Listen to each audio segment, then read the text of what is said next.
Hi guys, special recommendation నేను 75 days anime recommendation challenge. 75 animes successful గా recommend చేశా. ఈ యానిమే 76 అనొచ్చు లేదా 0 అనొచ్చు. యానిమే నేమ్ వచ్చి వన్ పీస్. 1100 ఎపిసోడ్ పైనే ఉన్నాయి. ఈ ఛాలెంజ్ లో ఈ షోని ఏ నెంబర్ లో పెడదామని ఆలోచించా. బట్ స్పెషల్ యానిమే కాబట్టి స్పెషల్ నెంబర్ లో పెట్టా. One piece greatest story ever told. ఒక షోలో ఏమేం కావాలో అన్నీ ఉంటాయి. Story line, character development, world building, emotions, అలానే రియల్ లైఫ్ కి సిమిలర్ గా డార్క్ రియాలిటీస్ ని కూడా చూపిస్తారు. మొత్తం నెంబర్ 1 గా ఉంటుంది. పైరేట్ గ్రూప్స్ వన్ పీస్ అనే ట్రెజర్ కోసం అడ్వెంచర్ స్టార్ట్ చేస్తారు. బట్ ఆ వన్ పీస్ కి పెద్ద హిస్టరీనే ఉంటుంది. ఆ హిస్టరీ డెప్త్ ని ఎక్సలెంట్ గా చూపిస్తారు.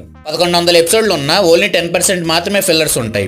ఫిల్లర్స్ కూడా చాలా బాగుంటాయి. యానిమే కమ్యూనిటీలో strongest anime fans community one piece దే. అంత ఫేమస్ అంటే ఏదో ఒక స్పెషల్ ఉందనేగా అర్థం. అది కాకుండా ఇది ఆన్ గోయింగ్ యానిమే. కొత్త ఎపిసోడ్స్ వచ్చినా, స్పెషల్ ఎపిసోడ్స్ వచ్చినా సరే సర్వర్లు క్రాష్ అయిపోతాయి. దీని మాంగా సేల్స్ కూడా రికార్డ్స్ ని క్రియేట్ చేస్తాయి. 300 చాప్టర్లు దాటిన తర్వాత ఇప్పటి వరకు ఒక్కసారి కూడా సేల్స్ అనేవి తగ్గలేదు, నెగిటివిటీ రాలేదు. అంత పర్ఫెక్ట్ గా సక్సెస్ఫుల్ గా రన్ అవుతుంది. వన్ పీస్ ఒక లెజెండరీ యానిమే. బిగ్ 3 లో కూడా నెంబర్ 1 లో ఉంటుంది. మీరు యానిమే ఫ్యాన్ అయితే ఖచ్చితంగా వన్ పీస్ చూడాల్సిందే. లెజెండరీ యానిమేస్ కొన్ని ఉంటాయి, అది మనం ఖచ్చితంగా చూడాలి. అందులో వన్ పీస్ లాంటి మాస్టర్ పీస్ అయితే అస్సలు మిస్ అవ్వకూడదు. Don't miss it.